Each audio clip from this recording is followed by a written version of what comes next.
everyone, Miss Carrie here from Miss Carrie's Creations. Today I'm sharing some sweet pocket cards that you can create with your dies and stencils. These are such fun projects to create, and you're going to be learning a few ink blending techniques as we create the background for each one of these cards with stencils. I can't wait to share this project with you. Spring is right around the corner, so I've decided to create some bright floral cards for you using some stencils and dies from Bramble Fox. Even if you're not a card maker, the techniques I share using this stencil and the dies are ones that you can also use on your scrapbooking projects. I'm also going to be using some paper snips, which have some great sentiments that are perfect for cards, and no stamping is needed. As I create the two cards today, I'll be bringing in a few additional supplies to my project, and I'll make sure to add them to the list of supplies I use in the description below. I'm going to be creating two cards today. I'm going to start with the horizontal card. This is going to have a piece of pattern paper spanning the width of the card, and I want my leaf images to peek out from behind it.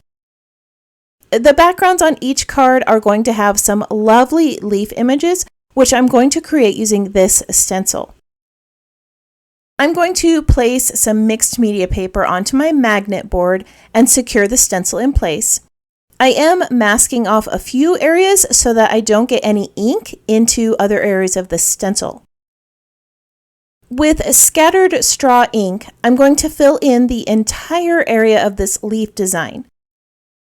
Once that's filled in, I'm going to bring in some Shabby Shutters ink. I'm just adding this to the stem and to the base of the leaves, or where you might see a shadow.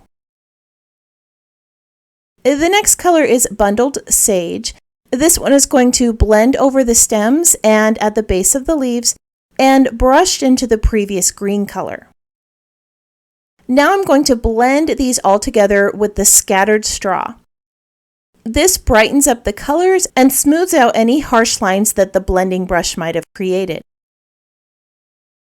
I'm going to repeat this process at the base of the card. I'm starting again with the yellow, then bringing in the yellow-green, then a darker sage green at the base of the leaves. This is blended all together with the yellow. Now I'm using some really bright green colors on this card, but you are welcome to use any colors that you wish on this design.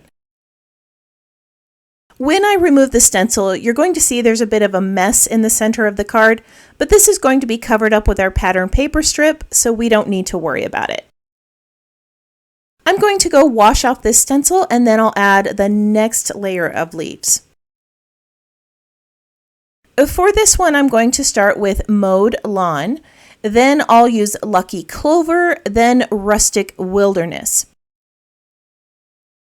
This part of the stencil has a floral piece at the top, which I'm also going to shade green.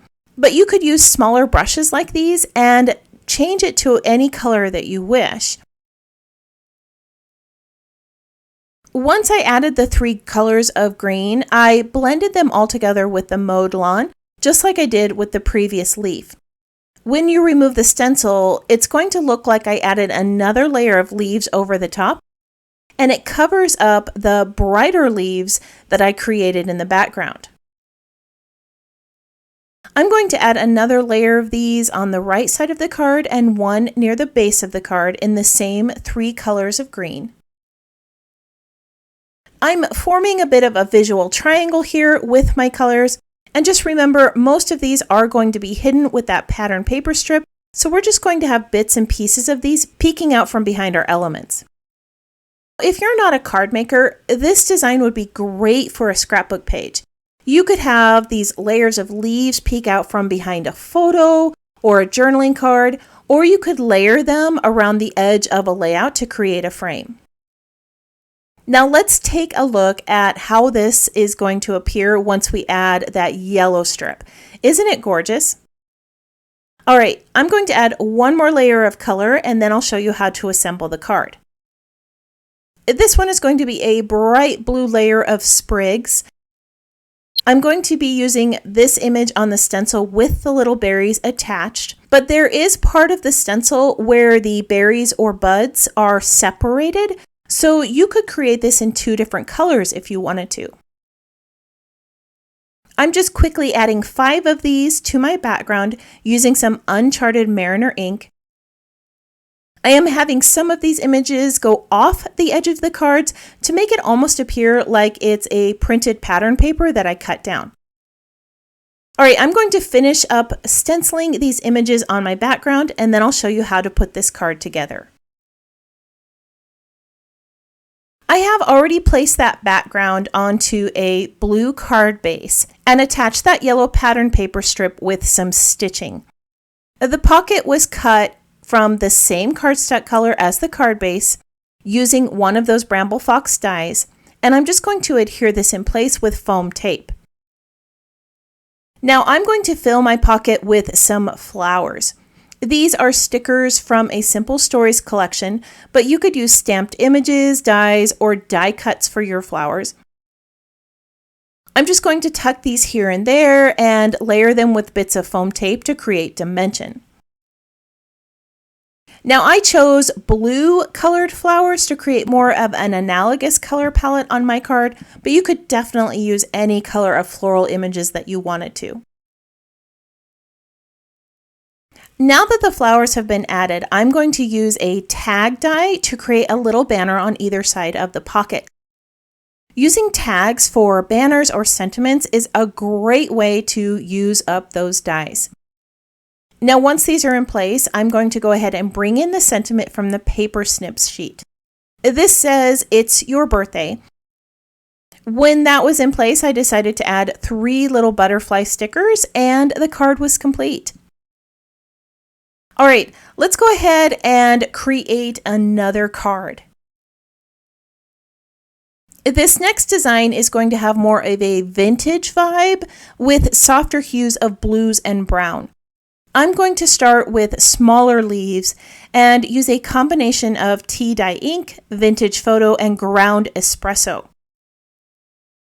I'm going to be shading in 2 images at the same time. So I've gone ahead and masked off the areas where I don't want ink to end up, and then I'm just adding those colors to each of these leaf images. Just like before, I'm going to layer the colors together and blend them with that lightest color.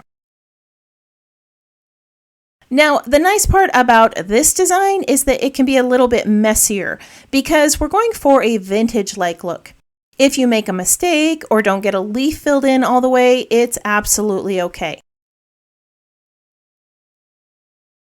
So off camera, I went ahead and finished all of those tan colored leaves. And now I'm going to create a frame of blue leaves over the top. I'm using that larger image with the florals again, and I'm going to shade them with Faded Jeans and Uncharted Mariner. My pocket design is going to sit in the center, so I'm not worried about filling any of that in. I just want to place 4 of these around the edges. I'm using Distress Oxide inks, but you could use just about any blendable ink in your collection.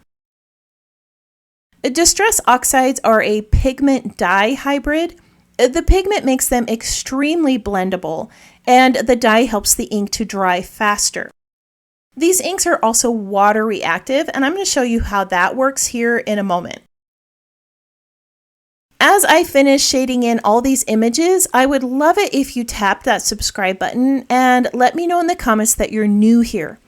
If you've been here a while, let me know if you're enjoying this video with a little thumbs up, and tell me in the comments what you've learned today.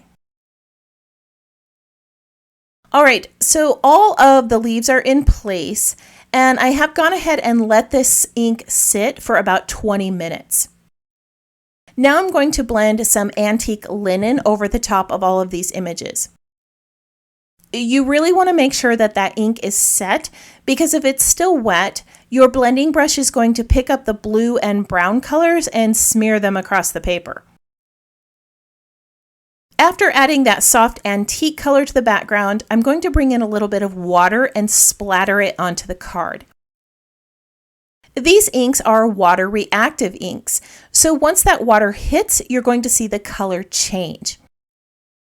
I like to pick up the excess water with a paper towel, and once everything is dry, this is what it looks like. Isn't it gorgeous? All right, let's go ahead and assemble this card. I have already backed this with some craft cardstock, and I cut out a pocket from the same color of paper. I used a little bit of vintage photo ink around the edges to distress this, and I wrapped some twine around the top of the pocket. I'm going to add a few flower stickers to this pocket, and then I'll layer some ticket die cuts over the top.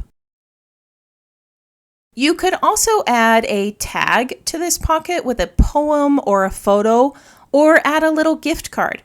On a scrapbook page, this would make a great little journaling card pocket. All right, all that's left is the sentiment. This phrase was cut from that paper snip sheet, and it's going to tuck over here on the right. I'm going to go ahead and finish this card, and then we'll take a look at the completed projects. Here are the 2 cards we created today using that stencil and dies from Bramble Fox.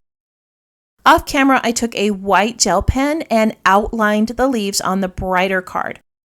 I really like how this looks, and I can't wait to try this technique on a scrapbook page. On the second card, I added a decorative knot and a little enamel heart.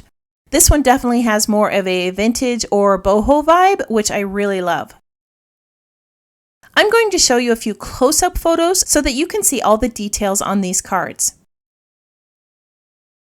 The 2 designs I created today used the same dies and stencil, but they have a completely different feel to them. I like being able to share different ways to use a product that you have in your collection. Now remember, if you're not a card maker, all the techniques are ones that you could use on any of your scrapbooking pages in your planners or journals. If you're one who likes to pin projects to inspiration boards, I have placed these photos on my website and you can grab those still shots there. I want to thank you for joining me for another project.